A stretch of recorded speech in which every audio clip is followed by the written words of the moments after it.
After our mom passed, Dad remarried quickly. His new wife pushed my sister out of our childhood home, but she didn't expect what I'd do next. When my mom died, I thought grief would feel like drowning, that kind of crushing, suffocating sadness you see in movies. But in reality, it wasn't like that. It was quieter, more deceptive, like a room you walk into and realize someone's moved all the furniture just slightly off-center. Everything looked normal at first glance, but nothing felt right. I'm Brit. I'm 30 now, but this story started a few years ago, right after Mom passed away. Back then, I was working full-time in marketing, living about 20 minutes from my childhood home. My little sister Emma, 16 at the time, was still living there with Dad. Mom had been sick for a while, not a sudden tragedy, but one of those slow, cruel ones that take small pieces of a person day by day. She was the kind of woman who hummed Shada songs while cooking, who never raised her voice even when she was angry, who believed everything could be fixed with tea and patience. She was the warmth in our house, the gravity that held everyone together. And when she was gone, that warmth went out like a candle. Dad changed almost immediately after the funeral. He used to be light-hearted, the kind of guy who'd burn pancakes every Sunday and sing off-key on car rides. But within weeks, it was like he'd been hollowed out. The jokes stopped. The music stopped. He didn't just grieve. He disappeared. And then, 6 months later, he remarried. I remember the first time I met Monica. She came to dinner wearing a cream silk blouse, diamond earrings, and an expression that said she was mentally elsewhere. The kind of woman who'd complain about the texture of tap water. Everything about her was curated. Her nails, her voice, even the way she laughed, like she was auditioning for approval.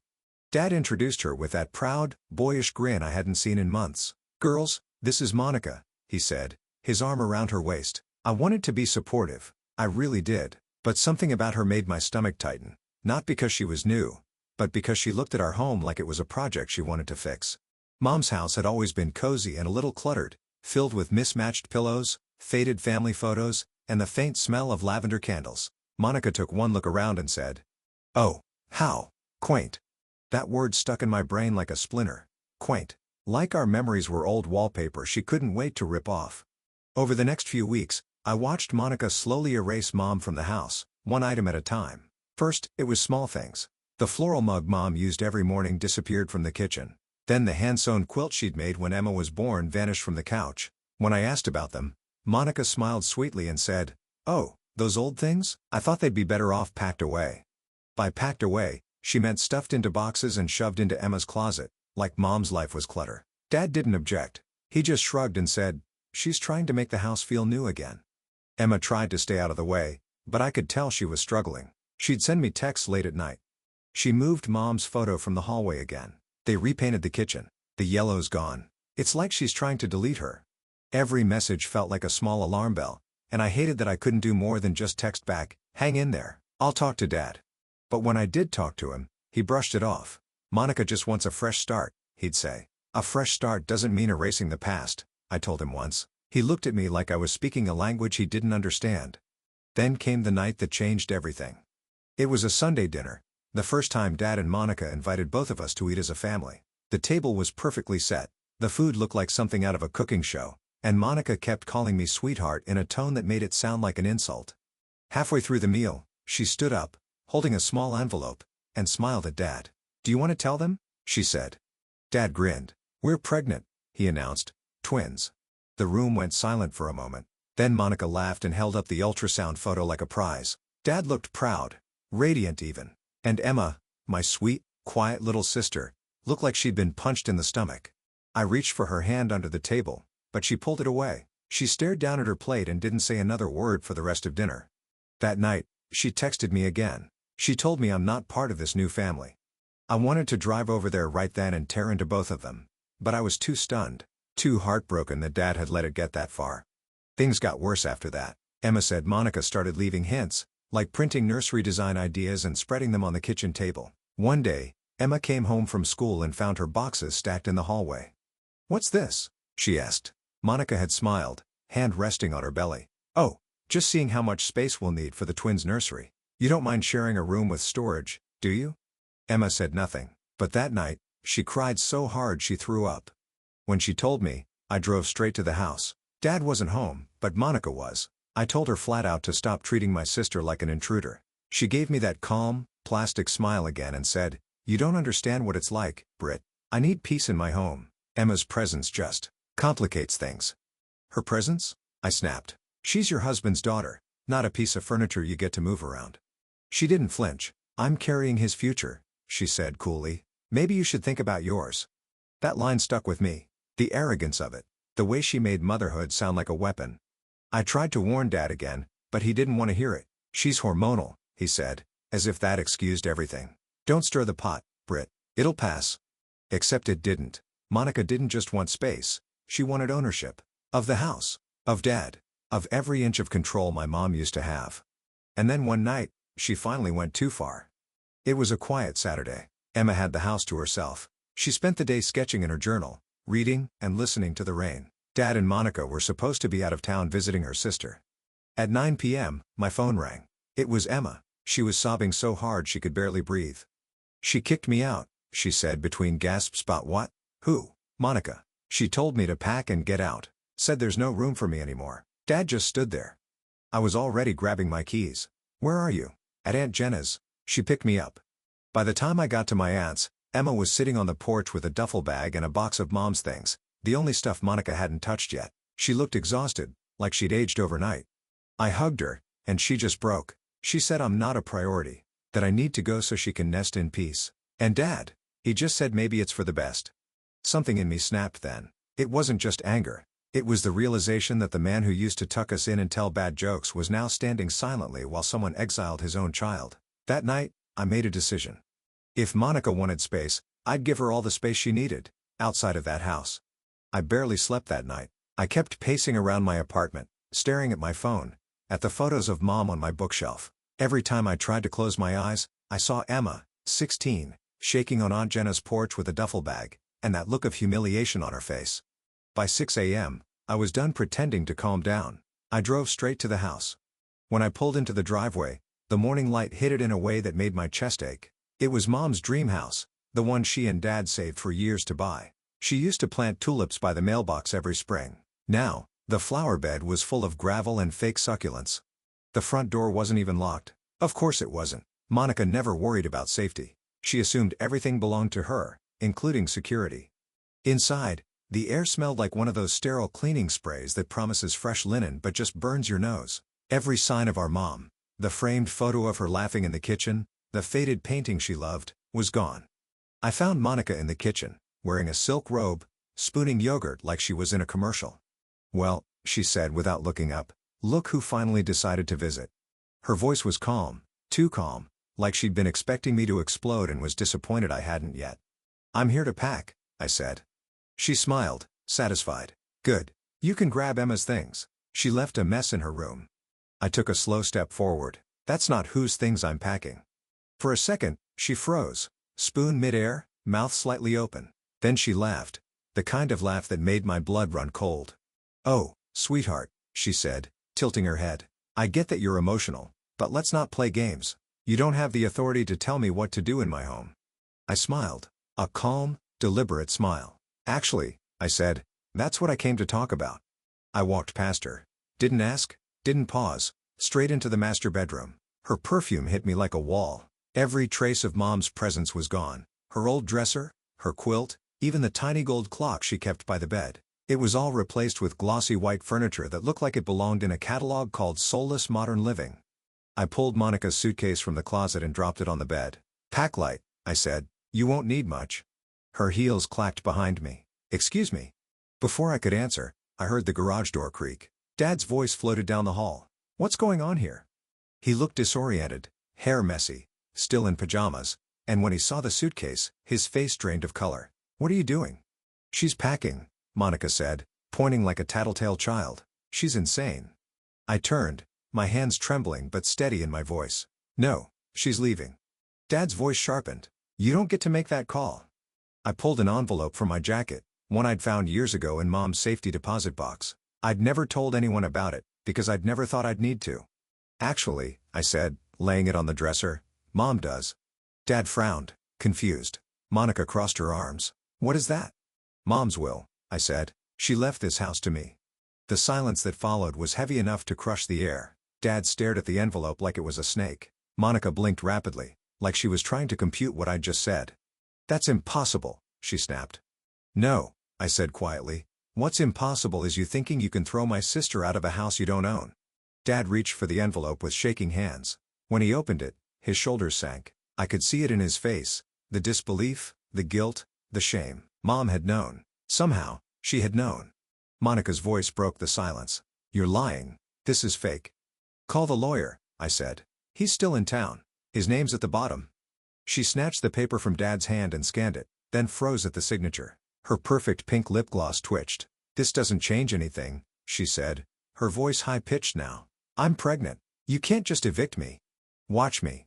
For a moment, no one spoke. Dad looked between us, torn, but not enough to intervene.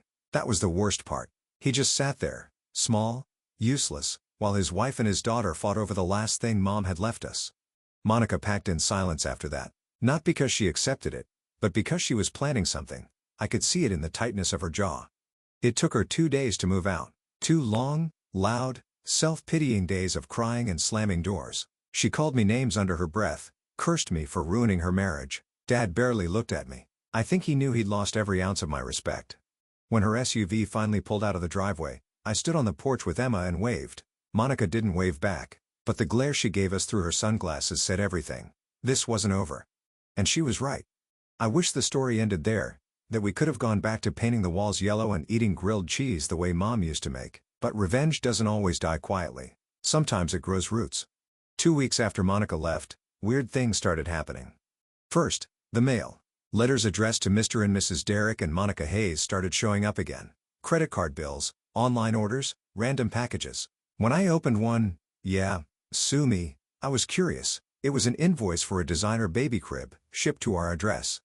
Then came the phone calls. A furniture store confirming a delivery for Mrs. Hayes. A woman from a cleaning service asking what time the lady of the house wanted them to come by. It was subtle, but I knew what it was. Monica was trying to rattle me. She wanted me to feel like she still owned a piece of the place. I ignored it. For a while. Then Emma came home from school one day, pale and shaky. Someone was watching the house, she said. A black SUV. Same one she used to drive. That was it. I wasn't just angry anymore. I was done playing defense. You know that saying, don't get mad, get even? I got even.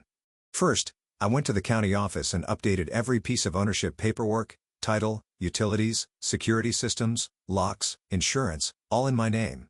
Monica had no legal connection to this house anymore. Then I called a friend of mine, Nate, who worked in IT. I need help digging into something, I told him. He laughed. Who are we ruining? I told him everything. The eviction, the fake pregnancy leverage, the stalking. He went quiet for a moment, then said, okay, I'll dig. It took him 4 days. When he called me back, his voice was half amusement, half disbelief. Britt, he said, your stepmom's running a side hustle. What kind of side hustle? He chuckled. Let's just say she's been living her influencer dream life, with other people's money. Turns out, Monica had been using Dad's identity to open credit cards and online accounts, buying clothes, furniture, baby gear, you name it, all in his name. She'd maxed out nearly $20,000 in debt before moving out. Oh my God, I said. Does Dad know? He will, Nate said. I'm emailing you everything.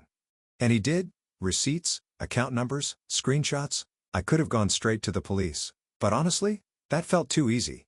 So instead, I did what Monica would never expect. I went public. I didn't do it under my name. I created a new Instagram account, at Behind the Gloss. Profile bio, when fake lives meet real karma. My first post? A picture of Monica from one of her own social media pages, where she was promoting some boutique skincare line caption. Fun fact, the woman in this photo uses her husband's credit cards to fund her boss babe lifestyle, then kicks his teenage daughter out for being too much clutter. Don't worry, receipts coming soon.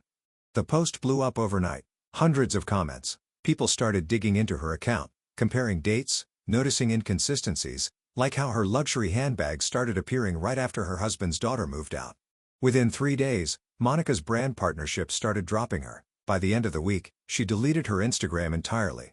I wasn't done. I sent the receipts, anonymously, to Dad's HR department. They called him in the next morning. I don't know what was said, but I do know this. Dad froze her access to everything. Bank cards, accounts, insurance. Gone.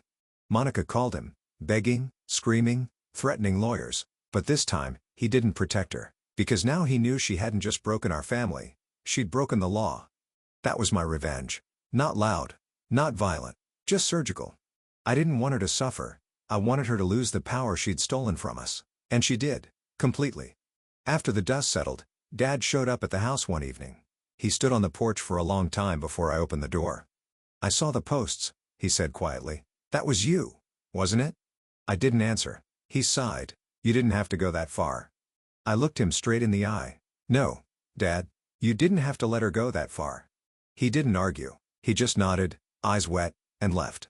And for the first time, I didn't feel sorry for him. The night after Dad came to the house, I stood in the doorway for a long time, staring out at the dark yard. The porch light hummed softly. For the first time in months, the air felt still. I knew Monica wasn't gone for good. People like her never just vanish quietly. But I also knew she'd never again step foot in this house. That was enough.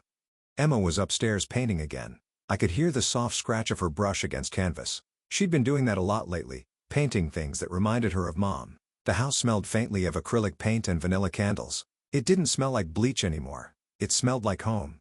I sat on the couch, the same one Mom used to sit on when she'd tell us stories about her childhood. There was a dent in one of the cushions from where Olive, my dog, had decided she now owned that spot. I leaned back, closed my eyes, and thought about the kind of peace that doesn't feel loud or victorious. The quiet kind. The earned kind. And then my phone buzzed. It was a number I didn't recognize, but I didn't need to. I picked up. "Enjoying your little victory?" Monica's voice hissed through the speaker. I didn't answer right away. I just let her talk. "You think you're so clever, don't you? Turning my life into some kind of circus. Do you have any idea what you've done?" "I do," I said finally. "I stopped you." There was a pause, a sharp inhale. "You ruined me." "No," I said. "You did that yourself. I just made sure everyone saw it." She laughed bitterly. "Oh, don't act righteous. You think your mom would be proud of you for this?" And there it was, the one card she had left, the one she thought could still hurt me. I smiled. "Yeah," I said softly. "Actually, I think she'd be proud I protected Emma. That's more than you or Dad ever did." She went quiet, then hung up. That was the last time Monica ever called. In the weeks that followed, word spread. Dad's co-workers whispered about the credit card scandal. Monica's online presence disappeared completely. A few mutual friends told me she'd moved out of state to stay with her sister. I didn't care where she went. What mattered was that she'd never again have power over us. Emma started sleeping through the night again. No nightmares. No pacing the hall. She'd come home from school humming under her breath, earbuds in, sketchbook tucked under her arm. We fell into a rhythm. Coffee together before work. Dinner around the same table Mom used to set. Sometimes we'd eat in silence. Sometimes we'd talk for hours. I started noticing little things. How she'd light a candle before sitting down to draw. How she played "Shot as Cherish the Day" on repeat. The same song Mom used to play. The house wasn't haunted anymore. It was alive again. A few months later, Dad showed up again. This time, he didn't knock. When I opened the door, he looked older. Not just tired. Hollow. "Can we talk?" he asked. I didn't want to, but I nodded. We sat in the living room, the three of us. Me, Emma, and the man who used to be our dad. He didn't touch his coffee. He just sat there, staring at the mug like it held answers. "I filed for divorce," he said finally. His voice cracked on the last word. Neither of us said anything. "She drained everything," he continued. "The joint accounts, my savings, even the credit cards. I had to sell the car to cover some of it." I wanted to feel bad for him. I really did, but sympathy and respect aren't the same thing. "She didn't ruin you," I said quietly. "You let her." He nodded. "I know." For the first time, he didn't defend himself. Didn't make excuses. He just sat there, broken and small. "I didn't see what she was doing to Emma," he said. "I thought I was moving on." "You were running away," I said. His eyes met mine. "I don't expect forgiveness." "Good," I said, "because forgiveness doesn't erase responsibility." He flinched. Then he reached into his jacket pocket and pulled out a small velvet box. "Your mom wanted you to have this," he said. "I found it in her dresser. She must have hidden it before she got sick." Inside was a silver locket, old, tarnished, familiar. When I opened it, I saw two photos, one of me and Emma as kids, the other, of Mom, smiling at something out of frame. My throat tightened. "I'll go now," Dad said. He stood up, shoulders slumped. "Just take care of each other." He left without another word. It took a long time to realize that revenge doesn't fix grief. It just gives it edges. But sometimes, those edges are what you need to build boundaries. I didn't hate my dad. I didn't even hate Monica anymore. I just stopped caring. The house, though, that I cared about. Emma and I spent the next few months restoring it piece by piece. We repainted the yellow walls Mom loved. We brought back her framed photos, her records, even her ridiculous floral mug that she'd refused to throw away. Every item we brought back made the air feel lighter. One Saturday, we tackled the attic. It was filled with boxes we hadn't opened in years. Inside one of them, we found Mom's old journal. The first entry was from the week she was diagnosed. If they ever forget who they are, I hope they find their way back here, to this house. Because this isn't just wood and walls. It's where love lives. I closed the book and handed it to Emma. Looks like she already knew. Emma smiled through tears. Yeah, she always did. That summer, I started gardening again. Tulips by the mailbox, just like Mom used to plant. Mrs. Henderson from next door came over one morning, holding a tray of seedlings. Heard you kicked out the decorator, she said with a wink. Something like that, I laughed. She looked around at the house, the flowers, the open windows, the soft music drifting from inside. It's good to see this place alive again, she said. Your mother would have liked that. I think she'd like it too, I said. When she left, I stood on the porch, coffee in hand, the same way Mom used to. The sun was warm, the air smelled like lavender and soil, and for the first time in years, I didn't feel the weight of grief pressing down. I felt her, not as a ghost, but as a presence, woven into the laughter from inside, the hum of the radio, the quiet strength in the walls. A few weeks later, Emma came running downstairs holding her phone. Britt, you have to see this. She showed me a news article. Local influencer faces fraud investigation. There was Monica's photo, tired, pale, her signature smile replaced with a court-issued grimace. I stared at the screen, then looked at Emma. She grinned. Guess karma works fast. I laughed. It wasn't cruel, just relief. No, I said. Karma works patiently. We spent that night cooking dinner, playing music, and dancing barefoot in the kitchen. Olive barked. Emma spun. And for a moment, everything was light again. Later, when the music faded, Emma looked at me and said, "Do you think we'll ever forgive him?" Maybe, I said, but forgiveness doesn't mean letting someone back in. It just means we stop letting them hurt us. She nodded, thoughtful. I think Mom would like that answer. Yeah, I said softly. I think she would. Now, years later, when I look back on that time, I don't remember the anger. I remember standing in the garden with dirt under my nails. I remember Emma laughing while painting the living room. I remember feeling like we finally took our story back. Monica thought she could replace our grief with herself, but all she did was remind us how strong love really is, and how unshakable the bond between two sisters can be. So, yeah, I took revenge, but more than that, I took back what she tried to steal. And that's the thing about people like Monica. They think they can erase you. But you can't erase what's built on love. Not ever.